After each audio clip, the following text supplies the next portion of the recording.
Tonight I want to share with you all, this is my second attempt at recording a video this evening. This is a poem I wrote for a class. I was going through a very hard time last semester. I'm trying to go to med school. I want to be a doctor. I want to do some sort of specialty where I get to be one-on-one with people a lot. Maybe do some operation stuff, like cardiology, I think would be cool. And there's a lot of pressure on me to do well, and to be this sort of like grind set heavy person. And last semester I was really going through a rough time. And in that rough time, I felt like no one wanted me around. And I'm kind of starting to feel that way right now.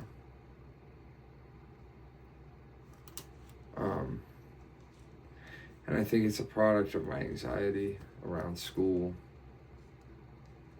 a lack of ability to, compartmentalize my stress, and just not taking care of myself too well. Well, this is titled The Potter.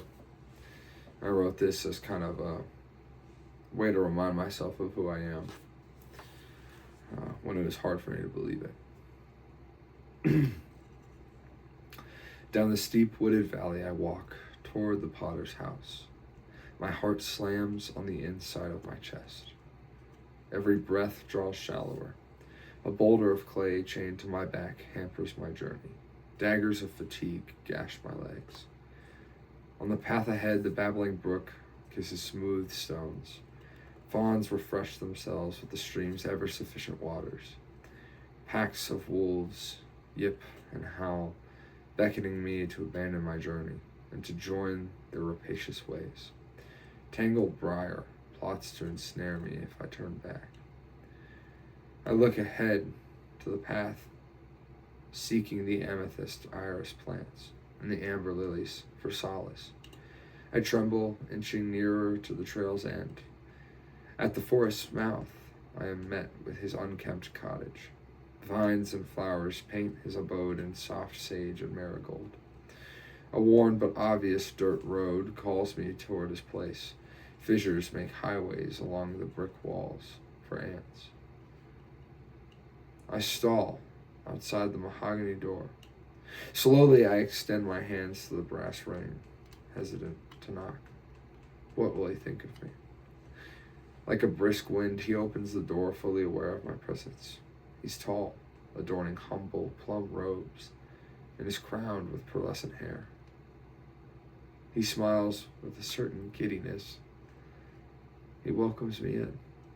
He reaches for my chains. They wither at his touch. He takes the stone of clay from my back, placing it on his wheel. He sculpts an ornate temple veiled in fine jewels. I ask him what he is making. You, he says.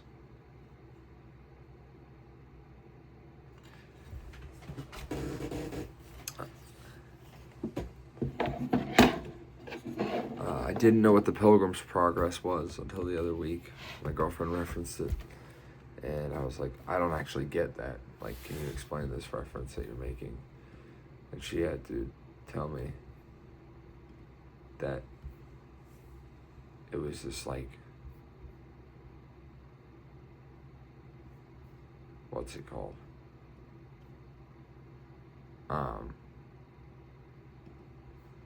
Like this big metaphor, or this guy like walking to God with this actual like burden on his back. And so I sort of I think I'm seeing it now, where people would think that I got inspired by that. Someone said that to me one time when I showed them this poem. I didn't actually know about it. And I think that's honestly, that says a lot about the Christian experience for all who believe, that it's not very different person by person when it comes to the daily life. God tells us in the Sermon on the Mount, He's like, "Come to me, all who are weary. My burden is light. My yoke is light, and my burden is easy. I am gentle and lowly at heart." That's what Jesus says about Himself. It's like we carry all this weight on our shoulders. For what? Unnecessary weight. And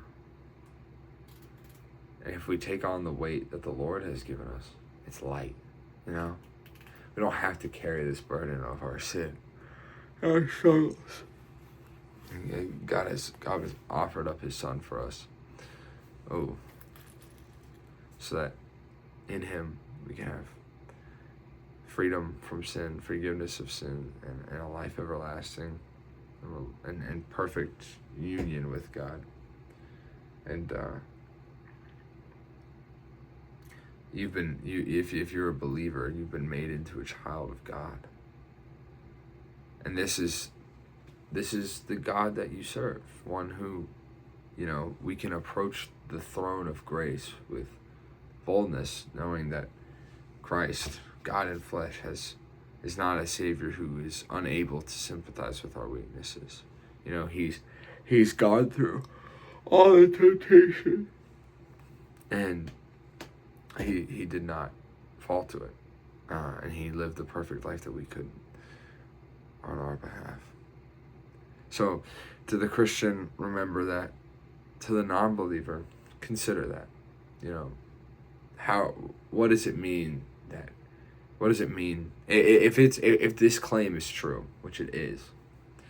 If it's true that Jesus Christ, that God gave Himself up for you, and that you have rebelled against a perfect and holy and righteous God, and He has gone out of His way to forgive you, to save you from your sin, and has pursued you to know you relationally. There's some serious implications for you there, whether or not you're a believer or an agnostic or any sort of skeptic. There is some sort of implication, and I think you ought to decide, what does that mean for me as an individual? So, just something I wrote a long time ago in a time when I was really down, and I hope that it's encouraging to you all. Thanks.